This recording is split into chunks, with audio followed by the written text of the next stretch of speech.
you so much for that undeterred love and support. The fact that you do watch Morning at NTV every weekday. We've been here since 6:30 a.m.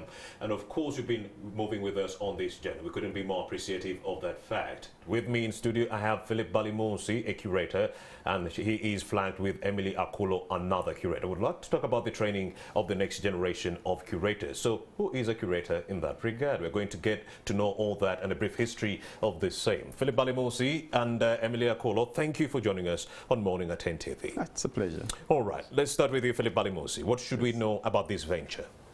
Normal Gallery, UNCC Normal Gallery, has an exhibition themed Tracing the Curator, but now the curator from a lineup of people, because last year around June we trained 8 curators, and that was the theoretical part of the training.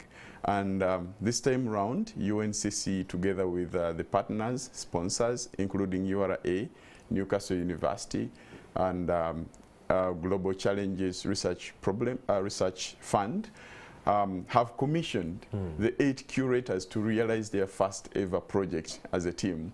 And that's what they have themed, Tracing the Curator. Tracing the Curator. What kind of process or journey did they have to endure to get to this point?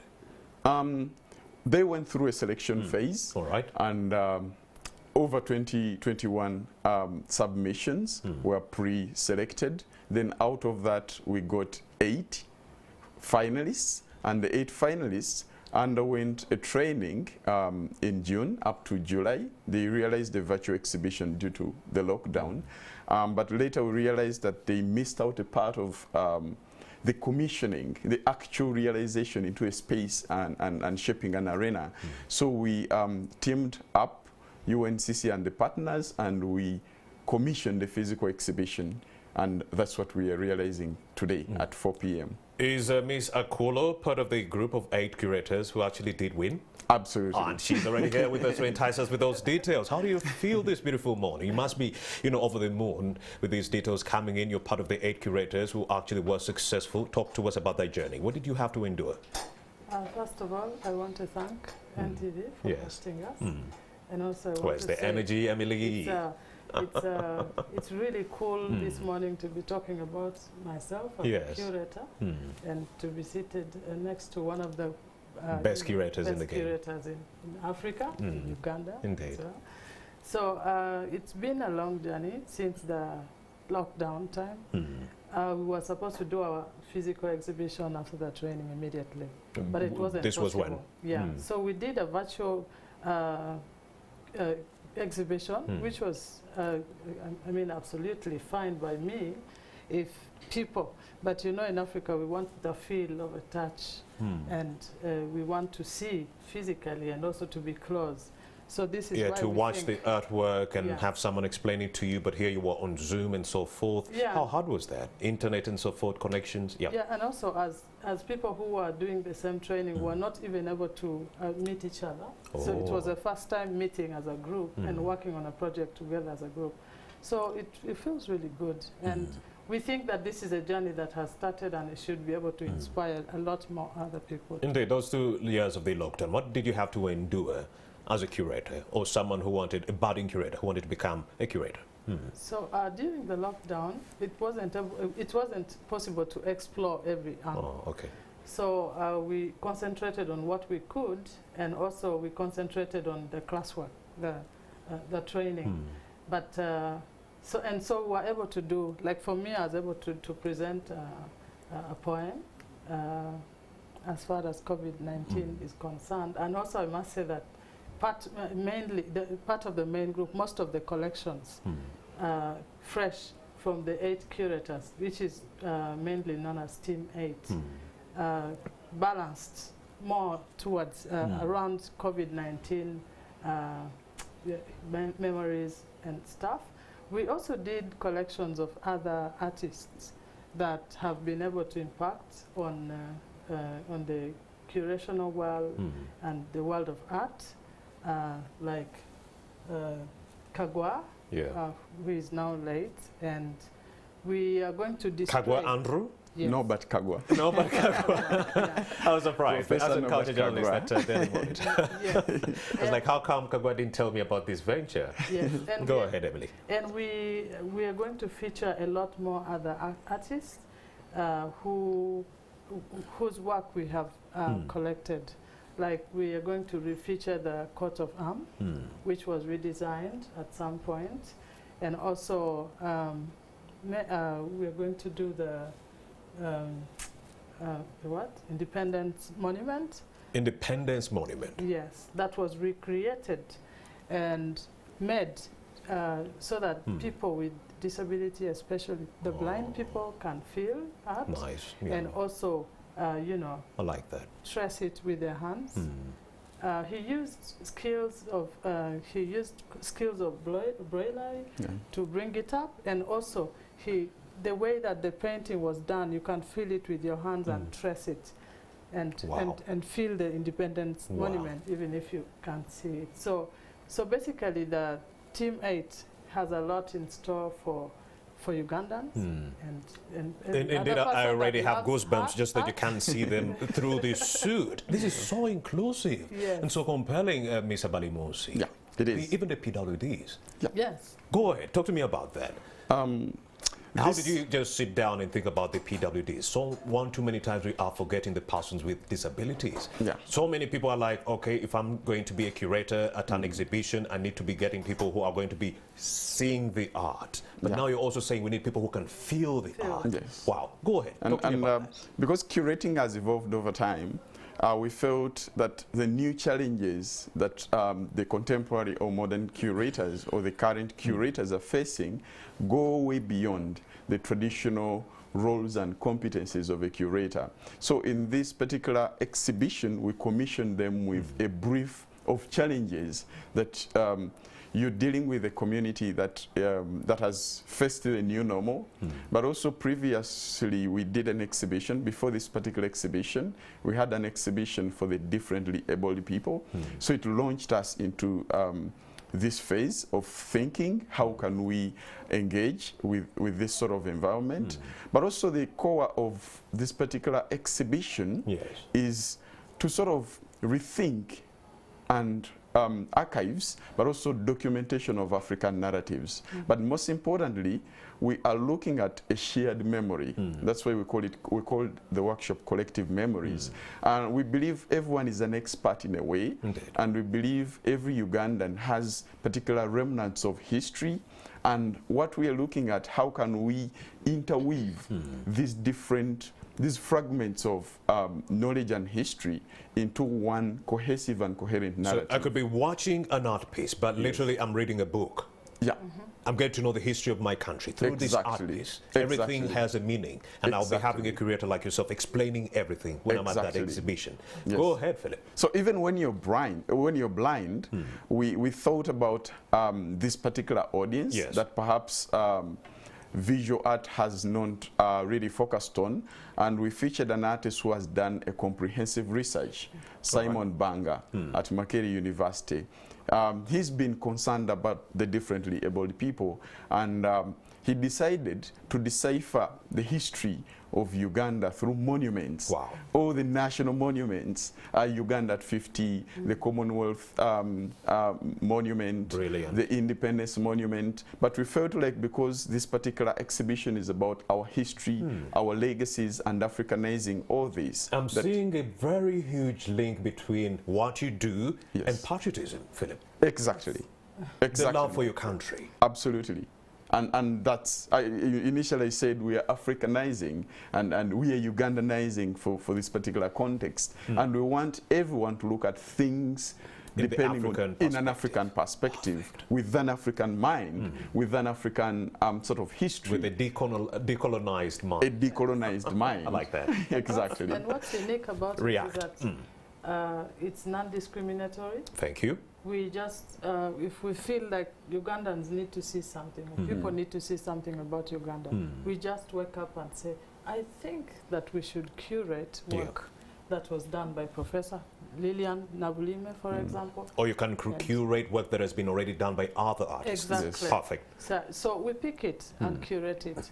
The only thing that we need to do is get consent from such an artist. So that it doesn't look like plagiarism. Yeah, and then we actually invite them in and they love it. I like that. So I see that actually what has been happening in the world of art is a protocol, which protocol we have decided to neutralize and make it open so that people are able to freely express themselves and also come up with, you know, ideas and trace memories comfortably. I don't want us to lose our viewers. Philip Balimusi, as is this tradition, who is a curator? Let's first break down who a curator is, the different types of curators within the country that we have, so that the viewer could be in the know.